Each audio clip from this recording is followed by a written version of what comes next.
La Segunda Guerra Mundial comienza el 1 de septiembre de 1939. El conflicto termina 6 años después, el 14 de agosto de 1945, con la victoria de las potencias aliadas. ¿Pero cómo se llega a tal enfrentamiento? Para entender el origen de este conflicto internacional, tenemos que ahondar en sus causas. La Segunda Guerra Mundial fue el desencadenante de la combinación de todas ellas.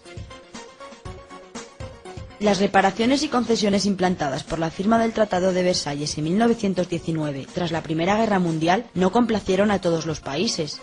Alemania, nación vencida en el conflicto, consideró desproporcionadas las indemnizaciones que debía afrontar para el pago de daños de guerra. A esto se suma el resentimiento por la pérdida de territorios, provocando el impulso del Partido Nacional Socialista. Italia, una de las vencedoras de la Primera Guerra Mundial, no recibió tanto poder geográfico como esperaba. El fracaso de sus aspiraciones territoriales, junto con la miseria que reinaba en el país, acrecentó el descontento popular. Japón, también perteneciente al bando vencedor, tampoco recibió las posesiones territoriales deseadas tras la firma del tratado. En Europa, ideologías totalitarias de diferente signo estaban ganando adeptos. El nazismo y el fascismo se instauran en Alemania e Italia. En Rusia, el comunismo. Sistemas políticos muy diferentes, pero que coinciden en el unipartidismo, en el control estatal y en la supresión de las libertades. Stalin representa el comunismo ruso, Hitler personifica el nazismo alemán y Mussolini el fascismo italiano. En Japón se impone un régimen de características similares al totalitarismo fascista. El afán imperialista de la Alemania nazi fue una de las causas de la explosión de la Segunda Guerra Mundial. La expansión alemana se caracteriza por su agresividad. En 1938, Hitler logró hacerse con Austria y Checoslovaquia. En agosto de 1939, Alemania invade Polonia. 2 días más tarde, el 1 de septiembre, estalla el conflicto internacional. Tras la reparación de los daños causados por la Primera Guerra Mundial, la década de 1920 se caracteriza por su bonanza económica. Tras el crack del 29, la crisis repercutió en todo el mundo. La pobreza y desesperación de millones de personas facilitó el crecimiento de las ideologías totalitarias a través del adoctrinamiento popular.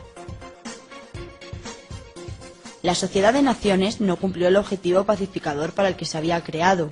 No supo reaccionar con firmeza a los conflictos que se desarrollaron en los años previos a la Segunda Guerra Mundial, lo que provocó su desprestigio internacional, al tiempo que Alemania e Italia se fortalecían.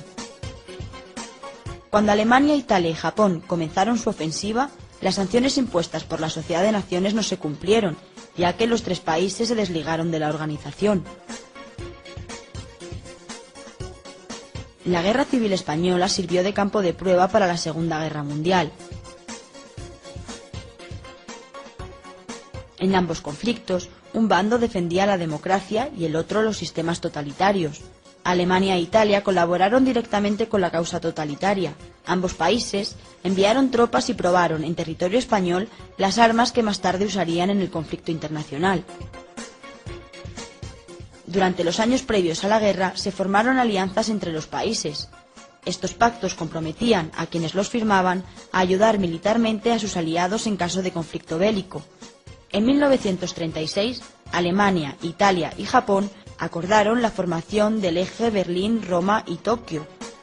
En mayo de 1939, Mussolini y Hitler firman el Pacto de Acero, con el que se consolida definitivamente el eje Berlín y Roma. A finales de agosto de 1939, Hitler y Stalin firman un pacto por el que Alemania y la Unión Soviética no pueden luchar entre sí. Acuerdo que deja el camino abierto a Alemania para la invasión de Polonia. 2 días después de que las tropas alemanas entren en territorio polaco, estalla la Segunda Guerra Mundial.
Jahren muss mit heiligen Schauern das Wort Stalingrad aussprechen und sich erinnern, dass dort Deutschland letzten Endes das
the Japanese attack on Hawaii and the Philippine Islands and the torpedo assault on 2 American cargo ships in the Pacific have come with an electrifying shock. There are crowds right now gathered in front of the White House and the State Department and the Japanese embassy. They are sober, quiet crowds. There is more excitement among a crowd of 150 newspaper men jammed within the lobby of the White House Executive Office.